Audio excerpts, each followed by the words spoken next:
Hello everyone, welcome to all in next fame guys. आज हम discuss करने वाले हैं जीके जीएस का सेट नंबर 9 को। और यहाँ हम डिस्कस करते हैं 20 क्वेश्चंस और एक क्वेश्चन मैं आपसे पूछता हूँ जिसका आंसर आपने कमेंट बॉक्स में कमेंट करना होता है। और ये सभी question guys UP TGT PGT में आपको पता है कि अब जीएस लागू कर दिया गया है, वहीं बीपीएससी टीआरई 4 में जीएस है, सुपर टेट में जीएस है, तो इन सभी के लिए बहुत ही बेनिफिशियल और इंपॉर्टेंट क्वेश्चंस हैं ये। तो इनके आप नोट्स बनाइए, प्रॉपर स्टडीज कीजिए। डेली हमारे साथ 8 बजे आपको ये एक क्लास मिल जाएगी जीके जीएस की। तो गाइस पढ़िए, नेक्स्ट टाइम के साथ सिलेक्शन लीजिए। डिस्कस करते हैं आप आज के क्वेश्चन को। सिंधु घाटी सभ्यता के लोगों का मुख्य व्यवसाय क्या था? तो राइट आंसर क्या होगा कि ये लोग क्या काम करते थे, इनका बिजनेस क्या था? तो ये करते थे भाई व्यापार। ये उनका मुख्य काम क्या था? ये व्यापार करते थे, बिजनेस करते थे। तो ए इज द राइट आंसर। अब सिंधु घाटी सभ्यता को क्या बोला जाता है? नगरीय सभ्यता। क्या सभ्यता? नगरीय सभ्यता बोला जाता है। नगरीय सभ्यता यानी कि अर्बन सिविलाइजेशन है सिंधु घाटी सभ्यता। और सिंधु घाटी सभ्यता किस नदी के किनारे थी? तो ये सिंधु नदी के किनारे विकसित हुई।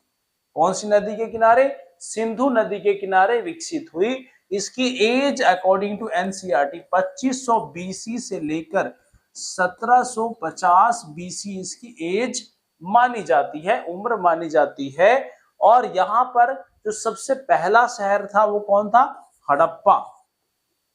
हड़प्पा शहर 1921 में खोजा गया। और किसने खोजा? दयाराम साहनी ने इसको खोजा था। तो यहां से इस क्वेश्चन से हमें इतनी जानकारी मिल जाती है। और यहाँ पर माउंट्स ऑफ डेड, मृतकों का टीला किसको कहते हैं? तो मोहनजोदड़ो को बोलते हैं, जो कि ये इंडस वैली सिविलाइजेशन का सबसे बड़ा शहर होता है। नेक्स्ट क्वेश्चन हमारे पास, किस योजना के तहत भारत और पाकिस्तान का विभाजन हुआ, भारत और पाकिस्तान बने? तो राइट आंसर माउंटबेटन प्लान के तहत हुआ था। और ये माउंटबेटन प्लान कब आया? तो 3 जून 1947 को माउंटबेटन प्लान आता है।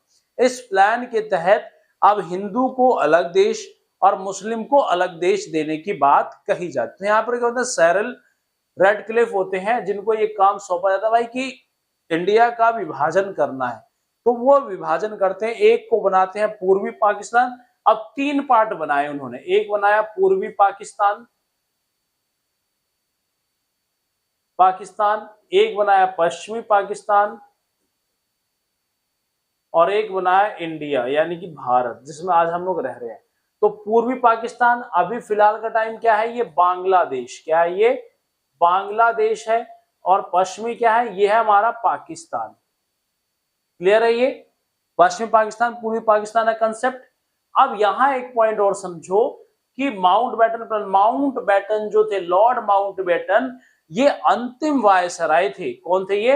अंतिम वायसराय थे, अंतिम ब्रिटिश वायसराय थे ये, लॉर्ड सराय, अंतिम वायसराय थे। और पहले वायसराय कौन थे? तो लॉर्ड कैनिंग, वो आप याद रखेंगे। नेक्स्ट क्वेश्चन है, महात्मा गांधी की हत्या कब हुई थी? तो 30 जनवरी 1948 को महात्मा गांधी की हत्या कर दी गई। और किसने किया? तो नाथूराम ने,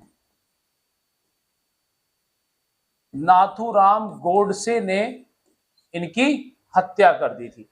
30 जनवरी 1948 को दिल्ली के बिरला मंदिर में प्रेयर के समय में इनकी हत्या की थी नाथूराम गोडसे ने। अब नाथूराम गोडसे हत्या कर दिया। अब इनकी मृत्यु को क्या मनाया जाता है? शहीद दिवस के रूप में मनाया जाता है। 30 जनवरी को क्या मनाया जाता है? शहीद दिवस। अब इनका जन्म कब हुआ था? 2 अक्टूबर 1869 को महात्मा गांधी का जन्म हुआ था। और 9 जनवरी 1915 को महात्मा गांधी साउथ अफ्रीका से इंडिया आते हैं। तो उस दिन को क्या मनाया जाता है? प्रवासी भारतीय दिवस। क्लियर? हिरोशिमा पर अमेरिका द्वारा परमाणु बम कब गिराया गया? तो हिरोशिमा पर परमाणु बम गिराया था भाई 6 अगस्त को। 6 अगस्त 1945 को परमाणु बम गिरा दिया। और 9 अगस्त 9 अगस्त को कहां गिराते हैं? नागासाकी पर। नागासाकी पर दूसरा परमाणु बम अमेरिका गिराता है, और पहला गिराया 6 अगस्त को किस पे?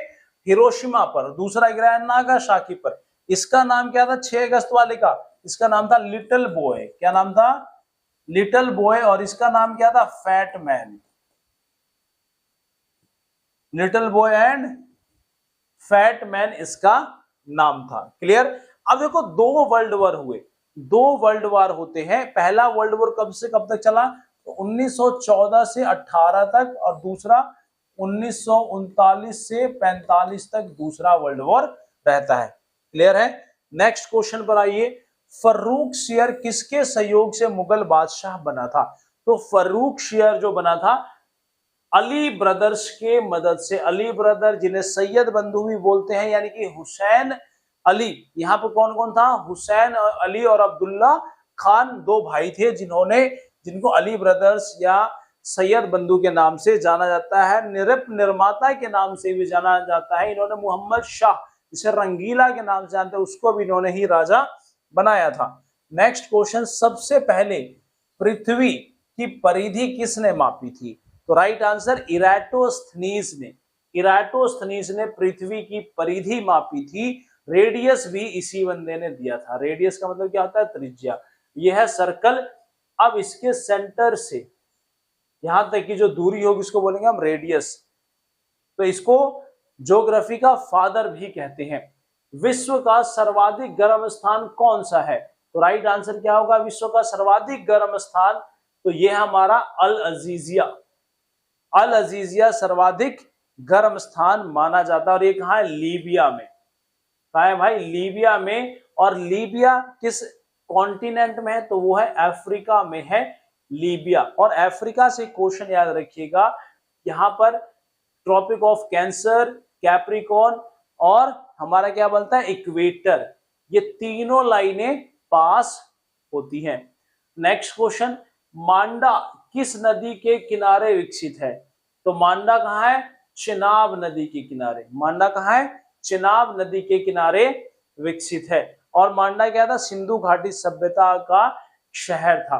रामकृष्ण मिशन की स्थापना किसके द्वारा की गई? तो रामकृष्ण मिशन की स्थापना की थी स्वामी विवेकानंद ने। स्वामी विवेकानंद ने इसकी स्थापना कब की? 1897 में। कहां पे? कलकत्ता में। क्लियर? और स्वामी दयानंद सरस्वती ने क्या किया था? आर्य समाज।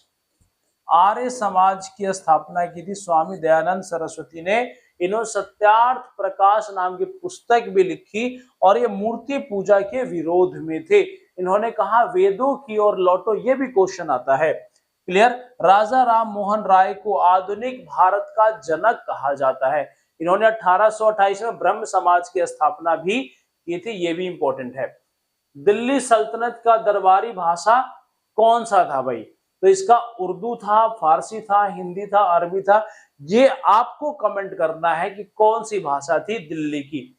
नेक्स्ट क्वेश्चन है, भारत में हड़प की नीति अपनाने वाले ब्रिटिश गवर्नर जनरल कौन था? तो वो था भाई लॉर्ड डलहौजी, जिसने डॉक्ट्राइन ऑफ लैप्स बनाया। इसके तहत इसने सतारा को मिलाया, झांसी को मिलाया, अवध को मिलाया। तो इस तरीके से ये सबको कब्जा करता चला जाता है। अंग्रेजी शासन काल में भारत का कौन सा क्षेत्र अफीम उत्पादन के लिए प्रसिद्ध था? तो राइट आंसर क्या होगा? बिहार राज्य अफीम उत्पादन के लिए प्रसिद्ध था। और यही एक क्वेश्चन याद रखेंगे, बिहार में उस समय नील की खेती होती थी, और एक बुक लिखा गया नील दर्पण। नील दर्पण बुक किसने लिखा है? तो दीन बंधु मित्र ने लिखा है। ये भी इंपॉर्टेंट आपके लिए क्वेश्चन हो जाता है। नेक्स्ट क्वेश्चन है, भारत में सरकार की संसदीय प्रणाली कहां से ली गई? तो राइट आंसर क्या होगा इसका? ब्रिटिश संविधान से संसदीय प्रणाली ली गई, क्योंकि यहां पर क्या है? बाई कैमरालिज्म, यानी कि द्विसदनीय प्रणाली, जिसमें आप देखते हैं हमारे इंडिया में भी क्या है? लोकसभा और राज्यसभा। लोकसभा एंड राज्यसभा क्या मतलब? House of Commons and house of people बोला जाता है ब्रिटेन में। इंडिया में लोकसभा एंड राज्यसभा। और ब्रिटेन से क्या अडॉप्ट किया गया हमने? तो हमने अडॉप्ट किया कैग को। कैग सिटीजनशिप सिटीजनशिप का मतलब क्या है? नागरिकता। हमारे देश में कैसी नागरिकता? एकल नागरिकता है। वही ब्रिटेन से, अमेरिका से क्या अडॉप्ट किया हमने? Fundamental rights. रूस से क्या अडॉप्ट किया हमने? Fundamental duties. Clear. Next question है, भारतीय संविधान में राज्य के नीति निर्देशक तत्व कहां से लिए गए? ये लिया गया भाई आयरलैंड से। आयरलैंड से हमने अडॉप्ट किया डीपीएसपी। मध्य प्रदेश में करेंसी प्रिंटिंग प्रेस कहां है? तो वो है देवास में। अब देखो, करेंसी जो प्रिंट होती है वो 4 जगह प्रिंट होगी। एक होता हमारा मध्य प्रदेश, मध्य प्रदेश यानी कि देवास में। दूसरा मध्य प्रदेश से कहा? ये देवास। दूसरा होगा महाराष्ट्र, महाराष्ट्र के नासिक में, महाराष्ट्र के नासिक में होगा। और वहीं मैसूर, कर्नाटका के मैसूर में, कर्नाटका। और वेस्ट बंगाल के सालबोनी में, वेस्ट बंगाल के सालबोनी। तो 4 जगह क्या होता है? करेंसी प्रिंट होती है। वहीं करेंसी प्रिंट ये हो गई। तो कॉइन, सिक्के कहां मिंट होते हैं? तो वो होगा आपका नोएडा में। नोएडा में सिक्के क्या होते हैं? मिंट होते हैं। हैदराबाद में होगा, कोलकाता में होगा और आपका मुंबई में। मुंबई, कोलकाता, हैदराबाद और नोएडा में सिक्के मिंट होते हैं, सिक्के बनाए जाते हैं। भारत के किसे बैंकों का बैंक कहा जाता है? तो भारतीय रिजर्व बैंक को बैंकों का बैंक कहा जाता है। आरबीआई एक्ट से, अब आरबीआई जो है रिजर्व बैंक ऑफ इंडिया से क्वेश्चन याद रखेंगे, 1934 में आता है आरबीआई एक्ट। 1935 में क्या आता है? आरबीआई एक्ट आया 34 में। अब आरबीआई यहां पर क्या होता है? एस्टैब्लिश्ड हो जाता है। और 1949 में क्या होता है? आरबीआई नेशनलाइज्ड हो जाता है। क्या हो जाता है यहाँ पे? नेशनलाइज हो जाता है 1949 में। नेक्स्ट क्वेश्चन है, किसी राज्य में राष्ट्रपति शासन की अधिकतम सीमा कितनी हो सकती है? तो राष्ट्रपति में राष्ट्रपति शासन राज्य में, यहां पूछता है राज्य में, तो ये हो सकती है भाई मैक्सिमम 3 साल। मैक्सिमम 3 साल। तो 3 तरीके के हमारे देश में आपत्ति काल में क्या लगाया जाता है? राष्ट्रपति शासन। एक होता है आर्टिकल 352, 356 और 360। अब 352 क्या है हमारे पास? आपका स्टेट इमरजेंसी में चलेगा। कैसा होगा भाई? ये स्टेट इमरजेंसी। 356 क्या हमारा? National emergency. और 360 क्या है? Financial emergency. तो स्टेट इमरजेंसी मैक्सिमम 3 साल तक लगाई जा सकती है। और नेशनल इमरजेंसी जो है इसकी कोई लिमिट नहीं है, तो नो लिमिट, कोई इसकी लिमिट नहीं है। और फाइनेंस इमरजेंसी अभी तक लगी नहीं है। ये पहली बार कहां लगा था? तो पंजाब में लगाया गया था। क्लियर। नेक्स्ट क्वेश्चन पर आइए। राष्ट्रीय आपातकाल, नेशनल इमरजेंसी की अधिकतम सीमा कितनी हो सकती है? तो 1, 2, 3, 5, इसमें से कोई भी लिमिट नहीं है। क्योंकि देखो अब किसी युद्ध चल रहा है तो भाई उसका वो थोड़ी है कि कब खत्म हो जाएगा। नेक्स्ट क्वेश्चन, वह कौन सा महाद्वीप है जिसे कर्क रेखा, मकर रेखा और भूमध्य रेखा तीनों पास होती है? तो वो है अफ्रीका महाद्वीप, जिसे तीनों ही पास होती है। और इंडिया से क्या पास होती है? तो कर्क रेखा। कर्क रेखा किससे पास होगी? इंडिया से पास होती है कर्क रेखा। और यहां पर एक और ट्रिक याद रखेंगे, मित्र पर गमछा झाड़, मित्र पर गमछा झाड़, ये ट्रिक है भाई कि किन किन राज्यों से कर्क रेखा पास होती है। म से क्या हो गया हमारे पास? मिजोरम।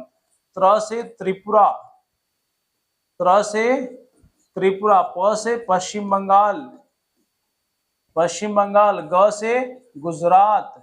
म से मध्य प्रदेश। और छ से छत्तीसगढ़। और झ से झारखंड। तो इन सभी स्टेट से पास होती है। क्लियर। नेक्स्ट क्वेश्चन हमारे पास, इतिहास का जनक किसे माना जाता है? इसका क्या है right answer? Strabo, Alexander, Hecataeus या फिर हेरोडोटस? कमेंट बॉक्स में कमेंट करिएगा। नेक्स्ट क्वेश्चन, कर्नाटक संगीत का पितामह किसे माना जाता है? ये लास्ट टाइम आपसे पूछा था लास्ट क्लास में। तो पुरंदर दास को कर्नाटक संगीत का जनक माना जाता है। तो गाइस यहां पर आप पितामह माना जाता है। 20 क्वेश्चन का ये सेट, जिसमें आप देखेंगे 3 से 4 एक्सप्लेनेशन दिया होगा। तो कहीं ना 50 से 60 क्वेश्चन है ये डेली बेसिस पे। तो आप इन क्वेश्चंस को याद कीजिए, पढ़िए नेक्स्ट टाइम के साथ और सिलेक्शन लीजिए। All the best. Thank you very much.